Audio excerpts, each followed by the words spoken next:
Chef on Demand. Today I'll be taking you through breading and we're gonna make some fried chicken. Okay, I'm putting about a cup of flour into my first bowl for breading, and you want to season your flour. I like to season mine with a little bit of cayenne, but since I've already brined my chicken, I don't need much else seasoning.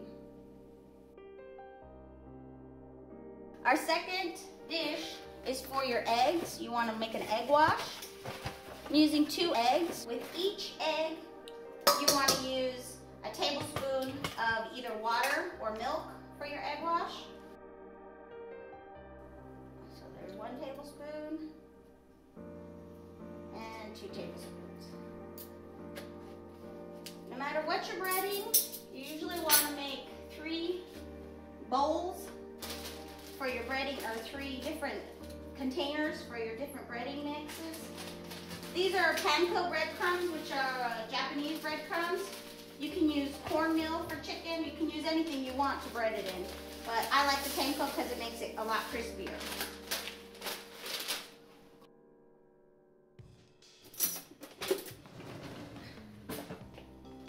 Okay, just bust these yolks.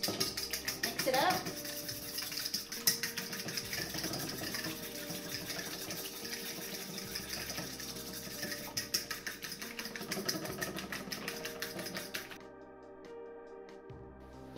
Let me grab my chicken. This chicken has been brining in salt, sugar, and water mixture for about 2 hours. It just flavors the chicken all the way on the inside, so that you don't have to put extra things in your breadcrumbs, which will possibly make it burn when it goes into the hot oil. And you want to dry off your meat or your vegetables, whatever you're breading, as thoroughly as possible, because you don't want to make a big mess in here.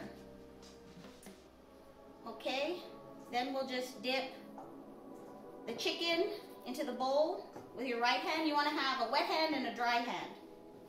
This will be my wet hand, and this will be my dry hand.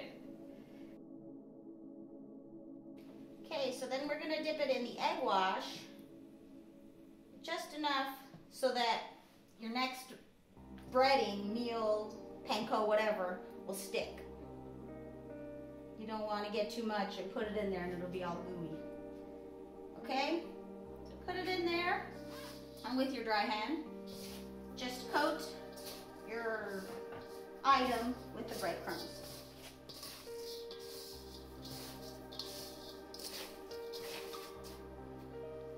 When you're done, shake off the excess. I like to place mine on a rack.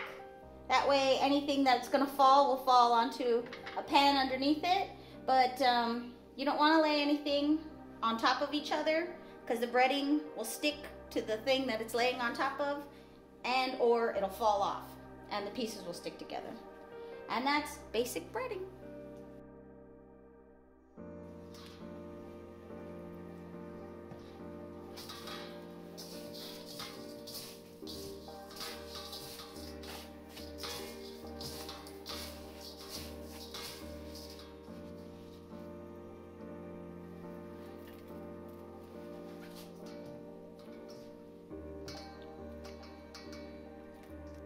Back on the stove, I have a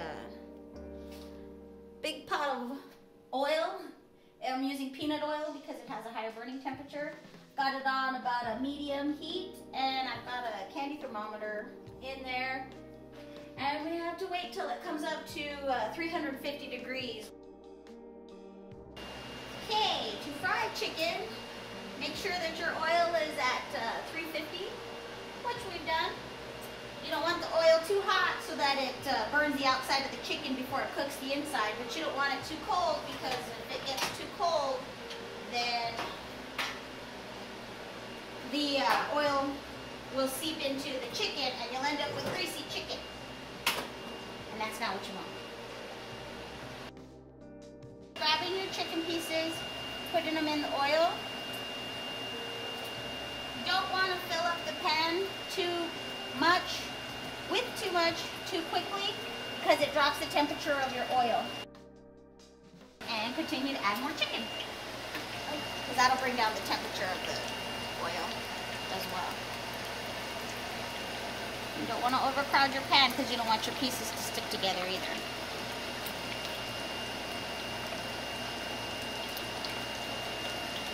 I think that'll be about enough.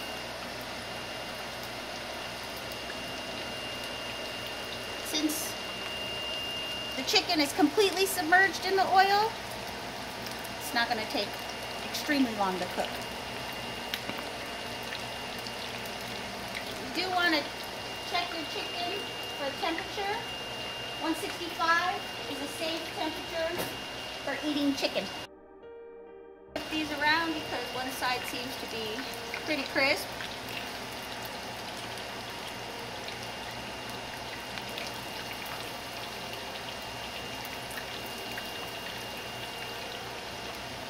You want it to be a lovely golden color. You do not want it to be black, and you don't want it to be too dark. If you're afraid of burning the chicken, you can take it out early and stick it in the oven and let it finish cooking in the oven. If you don't want the crust to be too dark.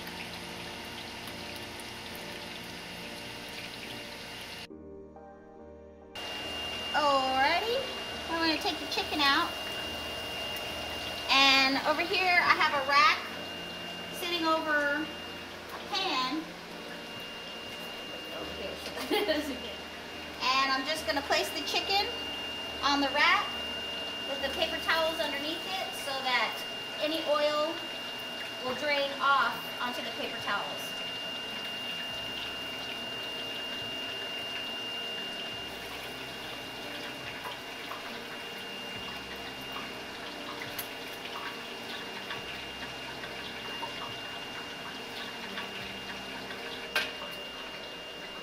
And there you have it, fried chicken.